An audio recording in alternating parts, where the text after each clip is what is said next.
Hello, नमस्कार सगळ्यांना. तर तुमचं सगळ्यांचं स्वागत आहे आपल्या YouTube चॅनलमध्ये. तर आज मी तुमच्यासाठी खूप छान आणि वर्क फ्रॉम होम जॉब घेऊन आलेले आणि एक खूप चांगली कंपनी आहे. ती तुम्ही एम-एन-सी कंपनी म्हणू शकता. इथं कोण पण अप्लाय करू शकतं. समजा तुम्ही फ्रेशर्स आहात, तरी तुम्ही अप्लाय करू शकता. आता समजा तुम्ही 2025 पास आउट असला तरी अप्लाय करू शकता. ह्याच्या अगोदरचं पण असला, मग तुम्हाला काही एक्सपिरियन्स नसला तरी तुम्ही या जॉबसाठी अप्लाय करू शकता. खूप चांगली अपॉर्च्युनिटी आहे. मी तुम्हाला सांगेन की व्हिडिओ पूर्ण बघा, जेणेकरून तुम्हाला मी सगळे जॉबचे डिटेल्स वगैरे सगळं एक्सप्लेन करेन. ओके. आणि तुम्हाला सांगायचं होतं, की ह्या व्हिडिओमध्ये खालती मी डिस्क्रिप्शनमध्ये लिंक देईन. तो त्यासाठी तुम्ही काय करा व्हिडिओ पूर्ण बघा. नंतरला तुम्ही कसं अप्लाय करायचं वगैरे सगळं मी सांगितलेलं आहे. तर प्लीज तुम्ही ते लिंक पण चेक करा जेणेकरून तुम्ही इझिली अप्लाय करू शकता. ओके. आणि माझे सगळे जॉब जेन्युइन असतात. ओके. मी जे काही जॉब आणते ते सगळे जेन्युइन असतात. त्यासाठी तुम्ही डोळे झाकून जरी अप्लाय केला तरी चालतं. एवढंच की तुमची क्रायटेरिया मॅच व्हायला पाहिजे जेणेकरून तुमचं सिलेक्शन होते. ओके. सिलेक्शन का होत नाही एक-एकदा? कारण तुमची क्रायटेरिया मॅच होत नाही. जर क्रायटेरिया मॅच झाली तर तुमची सिलेक्शन होतंच 100% ओके. तर चला मग बघूया आपण जॉब काय आहे? जॉब अपॉर्च्युनिटी काय आहे? तुमचं काम काय असणार आहे? एक तर तुम्हाला सांगेल की हे नो सेल आहे, नो कॉलिंग आहे. म्हणतात की खूप मला कमेंट्स येतात, "ताई मला सेल्सचे जॉब नको, कॉलिंगचे जॉब नको, आम्हाला दुसरं काहीतरी पाहिजे." ओके. तर हे त्याच्यासाठीच आहेत. No call, no selling. तो प्लीज तुम्ही पूर्ण व्हिडिओ बघा. ओके. तर चला मग बघूया आपण स्क्रीनवरती काय-काय जॉब अपॉर्च्युनिटी आहेत ते. तुम्ही नवीन असाल माझ्या चॅनलमध्ये तर चॅनलला लाईक, शेअर, सबस्क्राईब करायला विसरू नका आणि छानसं कमेंट करायला पण विसरू नका. तर बघू शकता आता मी आलेलो स्क्रीनवरती. तर स्क्रीनवरती तुम्हाला दिसत असेल Cognizant ही खूप चांगली कंपनी आहे. तुम्हाला सगळ्यांनाच माहिती आहे की एक रेप्युटेड कंपनी आहे. ओके. या ठिकाणी फ्रेशर्ससाठी रिक्वायरमेंट आले आणि ते कंप्लीटली वर्क फ्रॉम रिमोट आहे. मला भरपूर येतात की कमेंट्स, "ताई माझं डिग्री वगैरे झालंय. प्लीज डिग्रीसाठी आम्हाला कॉलिंग नको किंवा व्हॉईस नको, पण आम्हाला डिग्रीवरती जॉब पाहिजे." तर हे बेस्ट आणि बेस्ट आणि बेस्ट जॉब आहे असं म्हणेन मी. तर याच्यासाठी अजिबात मिस करू नका. सगळ्यांनी अप्लाय करा. ओके. तिथे बघू शकता इथं 24/7 असणार आहे, रोटेशनल शिफ्ट असणार आहे आणि वीक ऑफ पण असणार आहे तुम्हाला. Typically 2 consecutive days in a week म्हणजे 2 दिवस तुम्हाला सुट्टी भेटणार आहे. But on 1 week each month प्रत्येक they can be separated align schedule म्हणजे थोडाफार शेड्यूलमध्ये चेंजेस पण होईल, पण तुम्हाला वीकमध्ये 2 सुट्ट्या तरी भेटणार आहेत. ओके. त्यांचं ऑफिस कुठे आहे? भुवनेश्वरमध्ये आहे. आणि तर रोल आणि रिस्पॉन्सिबिलिटी तुमची काय असेल, म्हणजे तुम्हाला काय करावं लागेल? तुमचं काम काय असेल तर check the image match with the website. म्हणजे तुम्हाला काय करायचं इमेज चेक करायचं आणि त्यांनी वेबसाईट देणार म्हणजे सगळं तुम्हाला देणार आणि कंटेंट तुम्हाला मॅच करायचं आहे. Verify the content with website. Verify करायचं कंटेंट त्यांनी दिलेला कंटेंट आणि वेबसाईटचं कंटेंट कंटेंट म्हणजे ती माहिती जी असते ती करेक्ट आहे का तुम्हाला व्हेरिफाय करायचं आहे. Understanding the sensitive content. त्याच्यामध्ये सेन्सिटिव्ह कंटेंट काय आहे? म्हणजे फॉर एक्झाम्पल वेबसाईटमध्ये असं कुठले पण वल्गर वर्ड्स आहेत का? कुठले सेन्सिटिव्ह आहे का? जे जे स्पॉईल करते किंवा एक्सप्लॉयटेशन म्हणतात की रूल्सच्या बाहेर जाते ते आहे का? तुम्हाला चेक करायचं okay. View the content, check the brand name and website, check if any non family safe content, rate the content okay. तर तुम्हाला कंटेंट चेक करायचं आहे, इमेजेस चेक करायचे आहे, ब्रँड नेम बघायचा आहे, वेबसाईट चेक करायचं आणि त्या वेबसाईटमध्ये बघायचं की कुठलं कंटेंट खराब वगैरे आहे काय? जे त्यांच्या रूल्स एंड रेग्युलेशनच्या बाहेरचं कंटेंट आहे का त्याच्यामध्ये ते तुम्हाला चेक करायचं आणि कंटेंटला रेट करायचं ओके. म्हणजे इन शॉर्ट तुम्हाला कंटेंटला रेट करायचं आणि घरामध्ये बसून तुम्हाला हे करायचं आहे. ओके, तो खूप चांगला आहे. आणि इथं बघू शकता तुम्ही फ्रेशर्स पण अप्लाय करू शकता. म्हणजे तुमचं समजा 12th पास झाले असेल, तुम्ही इझिली इथं अप्लाय करू शकता. आणि त्यांनी 10वी पण म्हटले 10वी म्हटले नाहीत, पण मी सांगेन की तुम्हाला जर नॉलेज असेल तुम्ही अप्लाय करा. पण 12th पास पण तुम्ही इथं अप्लाय करू शकता.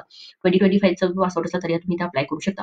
स्किल्स रिक्वायर्ड बघा तुम्हाला कम्युनिकेशन स्किल असायला पाहिजे. कम्युनिकेशन म्हणजे तुम्हाला बोलायला चांगलं आलं पाहिजे. असं नाही की तुम्हाला इंग्लिशच यायला पाहिजे, पण बोलायला चांगलं यायला पाहिजे. ओके, ते कम्युनिकेशन स्किल म्हणतात. Problem solving skill.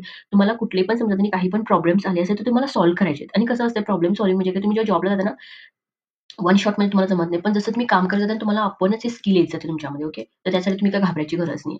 नंतर कम्युनिटी मॅनेजमेंट तुम्हाला तुमची जी कम्युनिटी म्हणजे तुमचं जे टीम असेल, काय असेल ते तुम्हाला मॅनेज करायला यायला पाहिजे. हे तुमच्याकडं स्किल असायला पाहिजे. स्किल म्हणतात. टीम मॅनेजमेंट म्हणजे फॉर एक्झाम्पल समजा तुम्ही घरामध्ये पण तुम्ही जर हेड असाल घरामध्ये तर तुम्ही घरातलं मॅनेज करता. तसंच असतं टीम मॅनेजमेंट वगैरे. ते सगळं तुम्हाला जमायला पाहिजे, ओके. हे त्यांचं रिक्वायरमेंट आहे. तिथे बघा एक्सपिरियन्स जर काय असायला पाहिजे तर तुम्ही फ्रेशर्स चालताय म्हटलंय त्यांनी आणि समजा तुमचा आत्ता 2025 जरी पास आउट असेल, तरी तुम्ही इथं अप्लाय करू शकता. तुम्ही एलिजिबल आहात इथं अप्लाय करायला. ओके. तर तुम्ही इझिली अप्लाय करू शकता. इथे सॉफ्ट स्किल काय-काय म्हणजे तुमच्याकडे काय-काय असायला पाहिजे स्किल. तर मी तुम्हाला सगळे पॉइंट सांगते, ओके. कारण मला कमेंट येतात सगळे पॉइंट मला एक्सप्लेन करून सांगा म्हणून, ओके. तर मी ट्राय करेन की सगळे पॉइंट एक्सप्लेन करायला. आणि तुम्हाला सांगेन की तुम्ही गिव्ह अपमध्ये अप्लाय करायचं आहे. गिव्ह अप मी तुम्हाला ऑलरेडी सांगितलं की आमचे 10,000 ची फॅमिली मला लवकरात लवकर कंप्लीट करा. तर मी तुम्हाला रिक्वेस्ट करेन की प्लीज लाईक, शेअर, सबस्क्राईब आणि कमेंट पण करा. कमेंट मी मिस करायला भरपूर सॉरी. प्लीज कमेंट करा. छानसं असं कमेंट करा जेणेकरून मी तुम्हाला जे आपलं हे आहे ना, गिव्ह अवे आहे ना, ते मी तुम्हाला देईन, ओके. आणि समजा अनेक वेळा कमेंट आले की त्या गिव्ह अवेमध्ये आम्हाला अनेक म्हणजे की तुमच्याशी आम्हाला बोलायचं आहे काही पण जॉब रिलेटेड, ओके. तर ते पण मी त्याच्यामध्ये ॲड करेनच की तुम्हाला जॉबमध्ये काही पण डिफिकल्टी असली, तर तुम्ही माझ्याशी 15 मिनिटं बोलू शकता, ओके. ज्यामध्ये मी तुम्हाला गाईड पण करेन. तर हे पण मी गिव्ह अवेमध्ये ॲड करणार आहे. कारण हे कमेंट आले की ते हे एक ॲड करा म्हणून. सो मी हे पण ॲड केलेलं आहे. सो तुम्हाला माझ्याशी बोलायचं असेल, जर जॉबबद्दल काही पण डिटेल्स वगैरे पाहिजे असेल, ते पण जर तुम्ही गिव्हमध्ये सिलेक्ट झाला, तर मी ते पण करणार आहे, ओके. तर मी तुम्हाला रिक्वेस्ट करेन की प्लीज कमेंट करा, ओके. तर चला मग बघूया सॉफ्ट स्किल काय काय आहे ते. तर एक तर असायला पाहिजे की एबिलिटी टू वर्क इंडिपेंडेंटली. तुम्ही इंडिपेंडेंटली वर्क करायला पाहिजे. म्हणजे तुम्ही स्वतःहून स्वतंत्रपणे काम करण्याची शक्ती तुमच्याकडे असायला पाहिजे. नंतर हे बघा good communication skill both verbal and oral. म्हणजे तुम्हाला चांगलं बोलायला यायला पाहिजे. म्हणजे तुम्ही तुमचं रिटर्न असू देत, लिहिण्यामध्ये असू देत किंवा बोलण्यामध्ये असू देत, तुम्हाला चांगलं यायला पाहिजे. आणि तुमच्यामध्ये quick learner and adaptable to learn new processes and concept and skill. म्हणजे तुम्ही क्विक लर्नर असायला पाहिजे. एकदम पटकन तुम्ही शिकायला पाहिजे. पण ज्या कुठली पण नवीन त्यांनी तुम्हाला काम दिलं, ते तुम्हाला पटकन शिकायला यायला पाहिजे. नवीन काम असू दे, कुठले पण कॉन्सेप्ट तुम्हाला सांगितले, कुठले पण तुम्ही स्किल काही पण त्यांनी स्किल तुम्हाला नवीन सांगितलं, तर ते स्किल तुम्ही लवकरात लवकर शिकायला पाहिजे. म्हणजे त्याला लवकर शिकणारे पाहिजेत किंवा नवीन प्रक्रिया कुठली पण असेल, तुम्हाला लवकरात लवकर ते समजून तुम्ही शिकायला पाहिजे. हे असायला पाहिजे त्यांच्याकडे.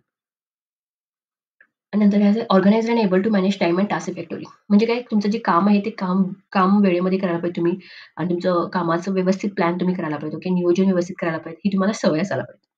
तुमचे टास्क घालायचं, आज काय करणार आहे, आजचं टास्क, उद्याचं टास्क हे सगळं तुम्ही ऑर्गनाइज करायला पाहिजे. ओके. नंतर strong attention to detail and a desire to deliver accurately, efficiently and to high standards. म्हणजे काय की तुमच्याकडे समजा आता तुम्ही जे काम करता की नाही ते अचूक असायला पाहिजे. स्ट्राँग अटेन्शन म्हणजे काय तुम्ही जे काम करता की ते एकदम ॲक्युरेटली फॉर एक्झाम्पल जे आपण काम करतो त्याच्यामध्ये 100% देऊन काम करा असंच आहे. ॲक्युरेटली म्हणजे 100% द्या. एफिशियंटली व्यवस्थित झालं पाहिजे आणि हाय स्टँडर्ड सगळं काम व्यवस्थित असायला पाहिजे. ओके. नंतर have a neutral mindset towards different video content that needs classification regardless of the content itself. म्हणजे काय सांगायचं की कोणत्याही प्रकारचा समजा तुमचा व्हिडिओ असेल, त्या कंटेंटबाबत तुम्हाला तुमचं वर्गीकरण तुम्हाला व्यवस्थित करता यायला पाहिजे किंवा तुमचं दृष्टिकोन त्याच्याबद्दल काय आहे ते तुम्ही व्यवस्थित लिहायला पाहिजे. आणि कंटेंट कसा आहे हे सगळं तुम्हाला बघायचं आहे त्याच्यामध्ये. ओके. तर ह्याच्यामध्ये तुम्हाला एक न्यूट्रल माइंडसेट तुमच्यामध्ये असायला पाहिजे. नंतर काय असायला पाहिजे, की result oriented, self motivated, independent and in quick sites. म्हणजे तुम्ही एक रिझल्ट देणारे म्हणजे फॉर एक्झाम्पल तुम्ही जे काम करताय त्याचा रिझल्ट असतो असे असायला पाहिजे किंवा आत्मप्रेरित म्हणू शकता किंवा स्वतंत्र विचार करणे म्हणू शकता किंवा जिज्ञासू मी करणार म्हणजे करणार असं तुम्ही म्हणजे तुमच्यामध्ये कॉन्फिडन्स असायला पाहिजे असं म्हणजे सांगितलं. नंतर able to thrive in a fast paced and team oriented environment. म्हणजे तुमची जी टीम एन्व्हायर्नमेंट असते त्याच्यामध्ये तुम्ही जुळून घ्यायला पाहिजे. ओके. त्यांच्याशी तुम्ही व्यवस्थित बोलायला पाहिजे. म्हणजे एक फ्रेंडली क्लायमेट क्रिएट करायला तुमच्यामध्ये कॅपॅसिटी असायला पाहिजे असं म्हटलं त्यांनी. ओके. आणि नंतर म्हटलं की इंटरेस्ट इन सोशल मीडिया आणि करंट इव्हेंट म्हणजे तुम्हाला सोशल मीडिया किंवा घडामोडी आता नवीन काय-काय चालू आहे, काय-काय घडामोडी आहेत हे सगळं तुम्हाला माहिती असावं. तुम्ही इंटरेस्ट नसाल सोशल मीडियामध्ये इन शॉर्ट इंटरेस्टेड असायला पाहिजे. ओके. हे सगळे रिक्वायरमेंट आहेत. ओके. सो हे तर ऑलमोस्ट सगळ्यामध्ये असतातच. पण एवढंच की कॉन्फिडन्स किंवा कम्युनिकेशन स्किल बोलायचं एवढं तुम्ही बघू शकता. ओके. तर हे रिक्वायरमेंट्स सॉफ्ट स्किल्स बघू शकता तुम्ही नॉन व्हॉईस आहे म्हणजे तुम्हाला काय बोलायचं नाहीये. पण इंडस्ट्री बीपीओ आहे पण तुम्हाला काय बोलायचं नाहीये. तुम्हाला फक्त कंटेंट मॅच करायचं. ओके. कस्टमर सर्व्हिस ऑपरेशन फुल टाईम पर्मनंट आहे. नॉन व्हॉईस आहे. कुठलं पण ग्रॅज्युएट अप्लाय करू शकता. आता नवीन असेल तरी पण तुम्ही अप्लाय करू शकता. ओके. तर तुम्ही असं काय करू शकता, की या जॉबला अप्लाय करू शकता. ओके. तर हे लिंक मी तुम्हाला खालती डिस्क्रिप्शनमध्ये देईनच. ओके. तर तुम्ही तिथं प्लीज जाऊन अप्लाय करा या जॉबसाठी. भरपूर कमेंट्स येतात, की माझा डिग्री झालेला प्लीज आम्हाला चांगले जॉब्स हवा. तर हे जॉब तुमच्यासाठीच आहे. प्लीज तुम्ही अप्लाय करा. काही घाबरू नका. अप्लाय करा. काही आणि तुम्ही जर मी सांगेन, की तुम्ही गिव्हअमध्ये पार्टिसिपेट करा. जेणेकरून तुम्ही माझ्याशी बोलाल. मी तुम्हाला गाईड पण करेन त्याच्या बाबतीत. ओके. सो व्हिडिओ आवडला तर लाईक, शेअर, सबस्क्राईब करायला विसरू नका. आणि थँक यू सो मच आणि लवकरात लवकर सबस्क्राईब करा आणि कमेंट पण करायला विसरू नका. Okay. So thank you so much.